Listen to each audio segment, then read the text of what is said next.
What's up, everybody, and welcome to another Shock and Awe Toy Reviews. Two idiots, a camera, and a review. I'm one of your reviewers, Wilson. Sitting next to me is Mr. Bird. And we are doing something different in this episode. A nice viewer gave us this Batwoman Sideshow Collectible. You tell me what it is. It is Sideshow Collectibles premium format, the exclusive version, whatever that means, of Batwoman from DC Comics. It's a statue. It's our first time reviewing a statue. It's a statue.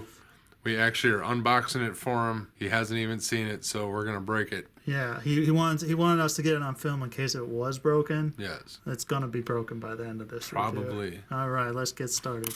All right, here she is. Now, this was not what either one of us was expecting, I think, when we got it out, right? I was expecting just a one-piece statue, one and done, right? But it was something different. Why don't you explain a little bit about what it was? I kind of knew it was something like this. It's a premium format statue, which usually, or at least in the past, has meant you can kind of sort of assemble it the way you want. She comes in pieces. Her head is a separate piece from the body. Like every statue, or almost every statue, her feet are separate from the base. She actually plugs into the base. Was it a nice tight fit in the base? Yes. It was. Okay. Yeah, she's not going anywhere. She's not going anywhere. There's a peg, a metal peg that goes down into the base itself. There's a little outcropping for her boot not to peg on, but her boot rests on it. There's a indentation on the sculpt. So she's not going anywhere unless the base falls, and the base is heavy. The cape was separate. The caper's a separate piece as well. I think it looks fantastic. It looks amazing. The sculpt is amazing. It is the typical Sideshow. We take a look at what a comic book does, and then we make it look like it would kind of in real life. It's got the like Kevlar or chainmail underneath part. Yeah, like this armor right here. Yeah. And that runs down and then all along her side. Right, and she's also got it in her knees and stuff, and everything's just slightly more real world aesthetic as opposed to just a simple, that's raised, yeah, light latex costume, spandex costume.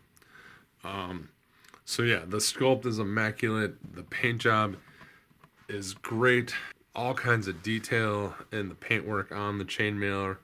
The sculpted folds into her stomach part there. That's really folds cool. in the clothing. It is great, and that goes all over. The hair is crazy. It's one piece, but it's separate. Like you can kind of move some of the long tendrils of her hair. Crazy well done. Her lips are perfect. I can't imagine a better paint job. She's really pale. That would be my only. Well, that's how she is in the comics, though. Right, but I mean, she's albino. That's how she is in the comics. No, seriously, in the comics, she paints her face white. Oh, I've never. Yeah, no, because this isn't even her real hair. The mask has fake hair. She has short red hair, and she paints her face white. Gotcha. So I'm stupid then. Yes. So, great paintwork. The sculpt is amazing. There's even some of the chainmail, whatever, up on her neck. Like, seriously, I'm looking at these arms, and I'm purposely not touching this thing with my hands because I want to bend the arms. It looks like they can bend. I want to move it. And the cape is posable. So, yeah. So, the cape is posable. It has wires going through it at 9 spots. So, you can get some crazy poses out of it. You can even have her... Oh, yeah. So you can get some pretty, wind-blown effects.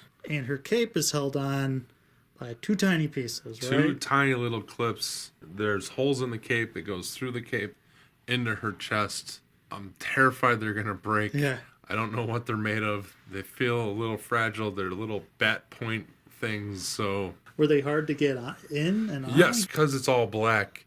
You can't tell which way the peg is supposed to go. Gotcha. Straight down, straight in, left to right. So I kind of just got it on there enough to hold the cape on for this, but I didn't push them in all the way.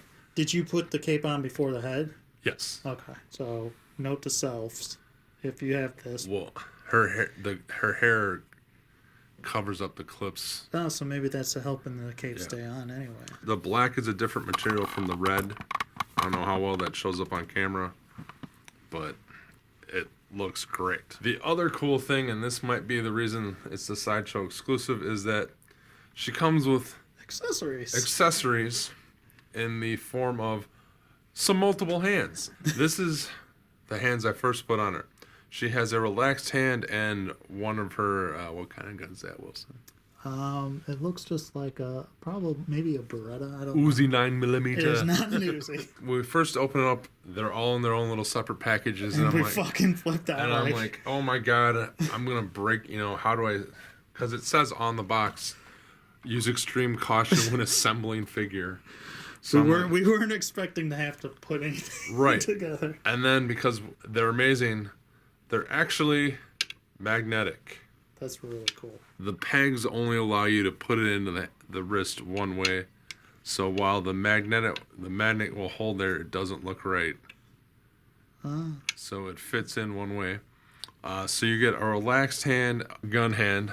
If you want to go full on shadow style, you can have two guns, one on each hand. Much like she did in the comic books. And then if you don't like her gun hand, they also give you your grappling gun, bat hook hand. This one frightens me because it's super, super fragile looking. And it actually is a different design it's style gun than what the real guns are. But again, all the hands are well painted. For this price point, I would expect it to be perfect, and it's perfect. Do you know how much it costs? This one, they only made 750 of this version. Okay. It's going to be around $500, would be my guess. The base is some gargoyle church rubble thing. There's different weathering on the rock parts. There's some rust on this piece over here. Oh, yeah. Great. So, after looking at all this, what would you rate this statue, our first ever statue review? For a statue, a 5 out of 5. Okay.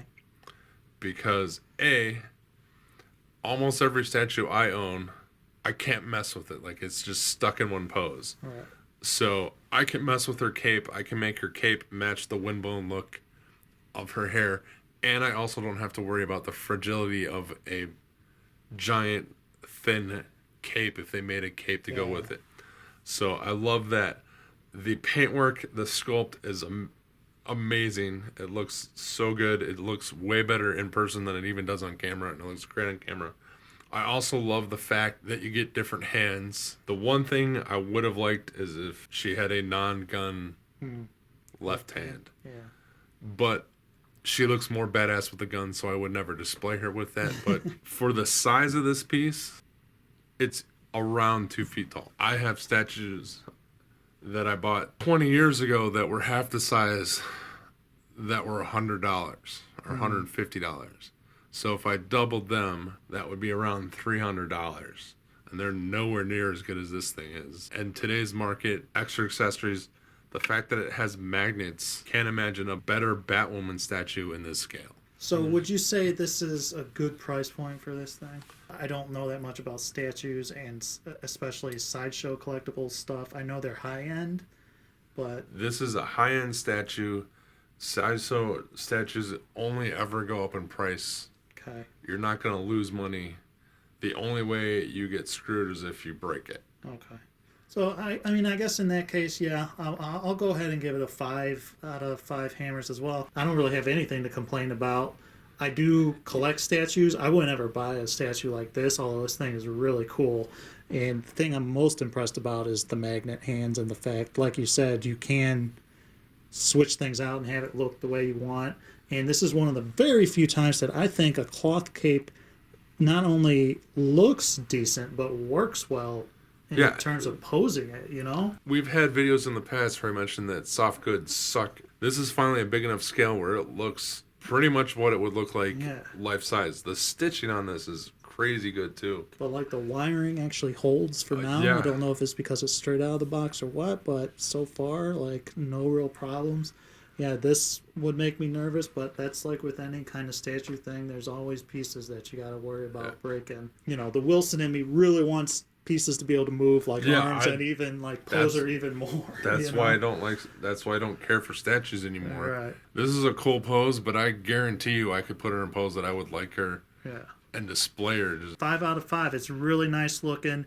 if you're into the high-end statues. Yeah, and I do not feel this is overpriced at all. So that's been it for this very first Shock and Awe toy reviews or Shock and Awe statue reviews. Let us know what you think. Did you enjoy this? We'd like to thank Mr. Mike Lee for giving us this item. For letting us open it. For letting us open it and trusting us not to break it. If you would like to support us on Patreon, please go to patreon.com/shockandawetoyreviews. If you don't feel like supporting us or have any room in your budget for it, that's fine too. You can find all our reviews on the YouTube station. Thank you very much for watching. Leave comments below, and we will talk to you next time.